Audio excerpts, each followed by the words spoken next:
This is the 38th parallel, one of the most dangerous borders on the planet, and possibly the next place where a major war could break out. Just a few days ago, the Korean Defense Ministry released a video showing North Korean leader Kim Jong-un closely inspecting a model of South Korea's capital, Seoul. He's seen standing with his military generals, discussing how they could destroy the city. Right now, North Korea is especially focused on the NNL line, a disputed maritime boundary that separates the two Koreas. This area has been under South Korea's control for years, but North Korea claims ownership over the entire sea and the nearby islands. That's why back in 2010, North Korea attacked a South Korean Navy ship in the area, and just months later shelled one of the islands where South Korean soldiers and civilians were stationed. Around 50 people were killed in those attacks. Then in January 2024, North Korea conducted large-scale military drills near these same islands, firing multiple missiles into the surrounding sea. According to recent reports, Kim Jong-un has now shut down all unofficial diplomatic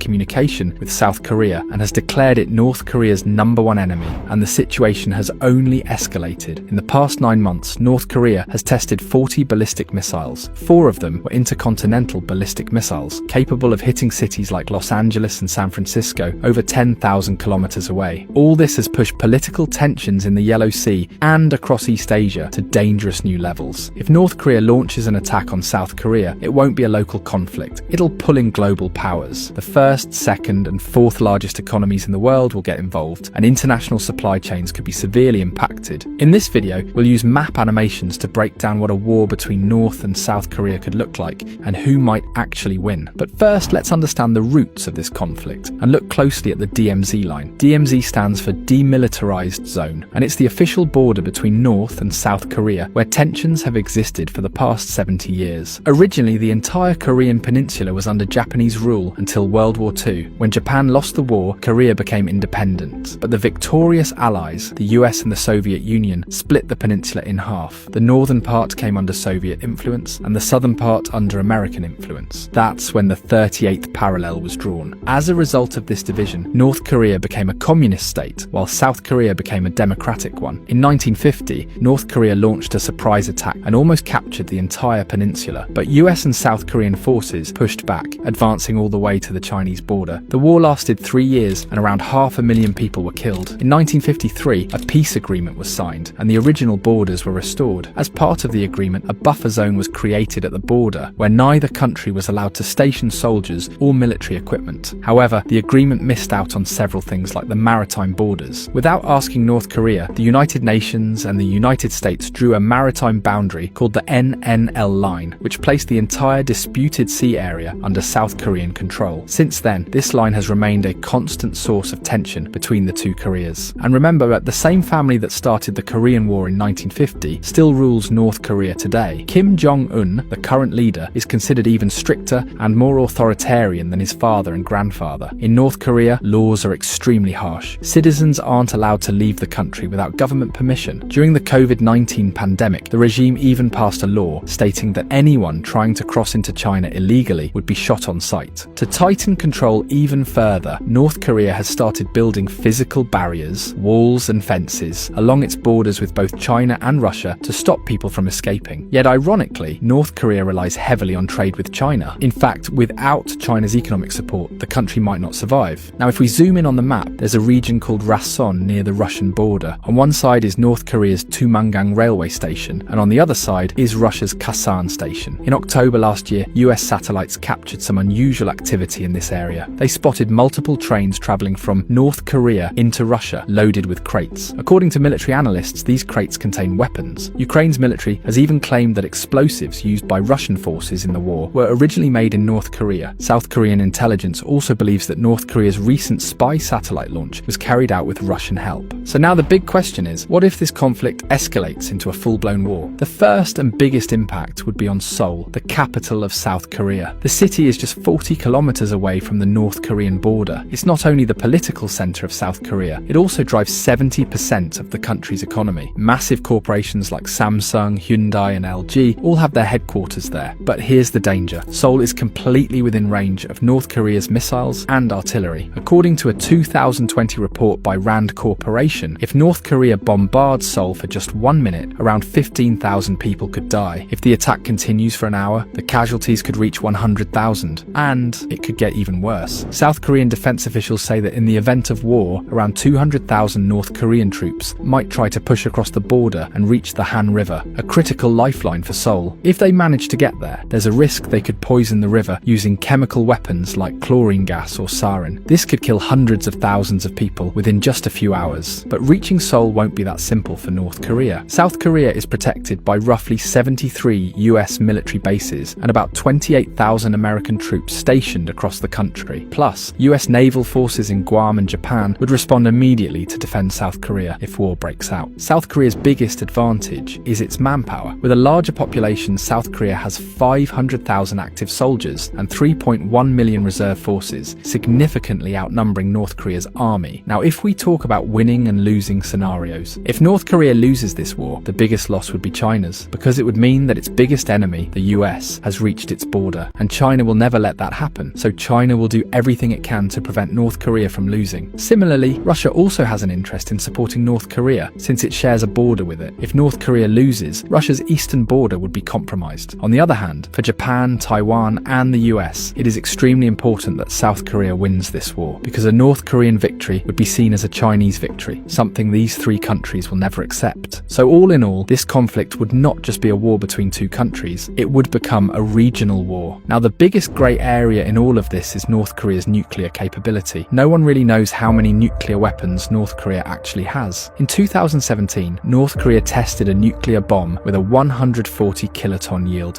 which was nearly 9 times more powerful than the bomb dropped on Hiroshima. The explosion was so intense that it triggered a 6.3 magnitude earthquake, killing around 30 people. Regardless of who wins this war, we are rapidly moving toward mass destruction. People were in denial about the Russia-Ukraine war, but even after 2 years, that conflict hasn't ended. What's happening in Gaza right now was also unexpected. Despite months having passed, the fighting hasn't stopped, and countless innocent children have become victims of bombings, yet the violence continues to rage. In the Red Sea, Houthi rebels are targeting Israeli containers, and China is taking the Taiwan situation very seriously. And finally, speaking of Russia, contrary to Western propaganda and predictions, it looks like Ukraine is actually losing the war. Months ago we made a video on the Russia-Ukraine conflict, and every prediction we made has now come true. You'll find the link to that video at the end of this one. So in conclusion, things are getting very complicated. We're bringing more videos on geopolitical topics. If you'd like us to cover a specific topic, do let us know in the comments below. These are all the sources we used for today's video. Make sure to subscribe to the channel, and we'll see you in the next video with another interesting topic. Take care.